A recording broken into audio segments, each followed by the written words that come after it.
ঝালকাঠিতে truck, private car, autorickshaw সংঘর্ষে 11 জন নিহত হয়েছে। আহত হয়েছেন কমপক্ষে 25 জন। সেখানকার খবর জানাতে আমাদের সাথে ঝালকাঠি থেকে যুক্ত হচ্ছেন সহকর্মী তরুণ সরকার। তরুণ, আহতদের কি অবস্থা এবং তাদের মধ্যে আশঙ্কাজনক অবস্থায় কতজন আছে?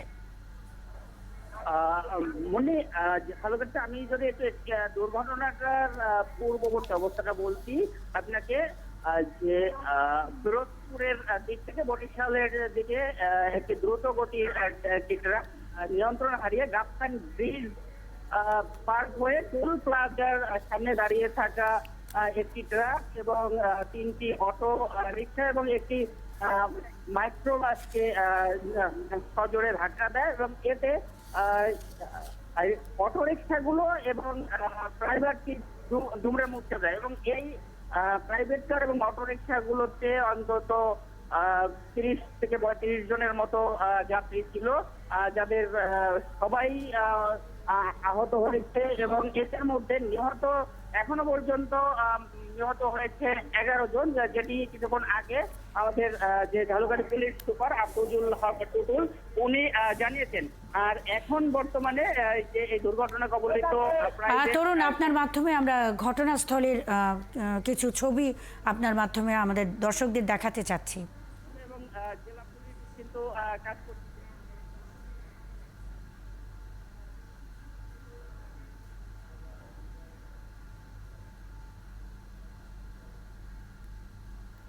সেটি হচ্ছে যে আহত যারা রয়েছেন তাদের সদর হাসপাতালে পাঠানো হয়েছে এবং সেখান থেকে আশঙ্কাজনক অবস্থায় এখনো পর্যন্ত আমরা যেটি জেনেছি যে অন্তত 10 জনের মতো আহত যে যাত্রী রয়েছে তাদেরকে বরিশাল এবং মেডিকেল কলেজ হাসপাতালে পাঠানো হয়েছে। তাদের অবস্থা যে সংকটাপন্ন রয়েছে বলে জানিয়েছেন চিকিৎসকরা। আর এই মুহূর্তে এই যে দুর্ঘটনা কবলিত যে জায়গাটি এটি মানে গাড়িগুলো রয়েছে সেই গাড়িগুলো উদ্ধার করা হচ্ছে এবং এই ঈদে দেশ জুড়ে কেনাকাটার ফুর্তি হবে শুধু বিকাশে, সাথে ডিসকাউন্ট কুপন, ইনস্ট্যান্ট ক্যাশব্যাক। রাস্তাটি এখন বন্ধ রয়েছে এবং রাস্তাটি পরিষ্কার করার জন্য পুলিশ প্রশাসনের পক্ষ থেকে কাজ করতেছে। ইতিমধ্যেই জেলা প্রশাসন এবং এসপি পুলিশ সুপার ঘটনাস্থলে এসে এবং এগুলো খোঁজখবর নিচ্ছেন। মুন্নি। তরুণ সরকার, আপনি ঘটনাস্থলে আছেন, খবর রাখতে থাকুন, আমাদের সঙ্গে থাকবেন। ঝালকাঠিতে ট্রাক, প্রাইভেট কার ও অটোরিকশার সংঘর্ষে 11 জন নিহত হয়েছে, আহত হয়েছে কমপক্ষে 25 জন। এই বিষয়ে সবশেষ খবরাখবর আমরা জানছিলাম সহকর্মী তরুণ সরকারের কাছ থেকে। এবার দেশের বাইরের খবর নিয়ে যুক্ত হচ্ছেন সহকর্মী নীলুফা জাহান তিথি।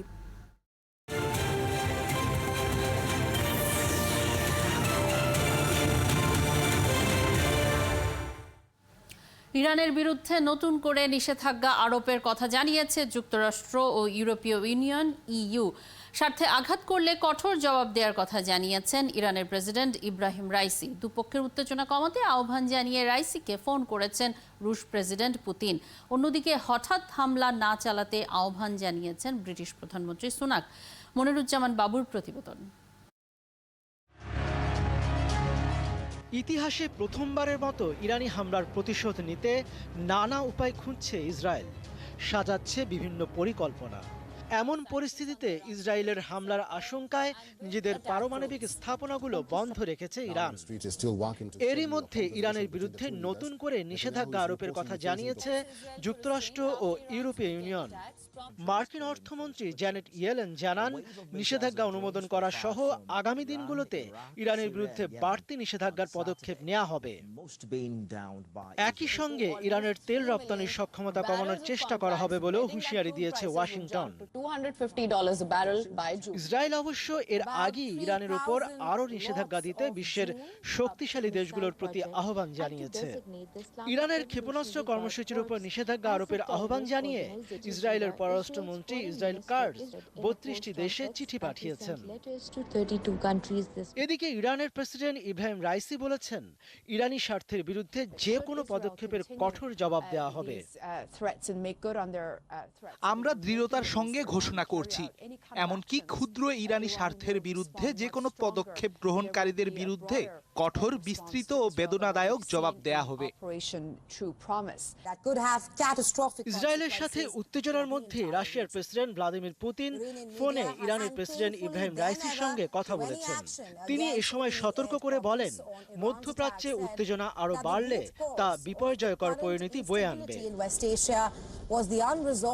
এদিকে ইসরায়েলি প্রধানমন্ত্রী নেতানিয়াহুর সাথে ফোনে কথা বলেছেন ব্রিটিশ প্রধানমন্ত্রী ঋষি সুনাক। ইরানে হুট করে হামলা না চালানোর আহ্বান জানান সুনাক। অন্যদিকে চীন বলেছে তারা বিশ্বাস করে ইরান তার সার্বভৌমত্ব ও মর্যাদা রক্ষা করে পরিস্থিতি ভালোভাবেই সামাল দিতে সক্ষম। মধ্যপ্রাচ্যে আরও উত্তেজনা এড়াতেও তারা সক্ষম। মনিরুজ্জামান বাবু, ৭১। গাজার মাগাজি শরণার্থী শিবির ও রাফাতে ইসরায়েলি হামলায় নিহত হয়েছে কমপক্ষে ১৮ জন। এর মধ্যে মধ্য গাজার মাগাজি শরণার্থী শিবিরে আহত হয়েছেন ১১ জন। ফিলিস্তিনের সরকারি বার্তা সংস্থা ওয়াফা জানিয়েছে, শরণার্থী শিবিরে নিহতদের অধিকাংশই শিশু। এছাড়া এই হামলায় আরও বেশ কয়েকজন আহত হয়েছে। অন্যদিকে রাফাতে আবাসিক বাড়িতে হামলায় প্রাণ হারিয়েছে ৭ জন। নিহতদের মধ্যে ৪ জন শিশু। এ নিয়ে ২৪ ঘন্টায় কমপক্ষে ৪৬ জন ফিলিস্তিনি নিহত হয়েছে। এদিকে গাজা ও অধিকৃত পশ্চিম তীরে ফিলিস্তিনিদের সহায়তায় $২৮০ কোটি অনুদানে তুলবে জাতিসংঘ। ফিলিস্তিনি ভূখণ্ডে মানবিক সহায়তা সমন্বয় কার্যালয়ের প্রধান আন্দ্রেয়া দে ডোমেনিকো জানিয়েছেন, এর ৯০% গাজার জন্য।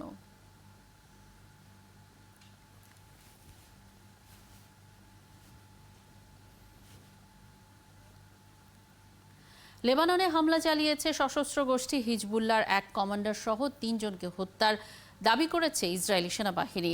মঙ্গলবার উত্তরাঞ্চলে হিজবুল্লাহর সাথে ইসরায়েলি সেনাবাহিনীর গোলা বিনিময় হয়। নিহত কমান্ডারের নাম ইসমাইল ইউসেফ বাজ। হিজবুল্লাহ ইউসেফ বাজ নিহতের কথা নিশ্চিত করেছে, তবে তাকে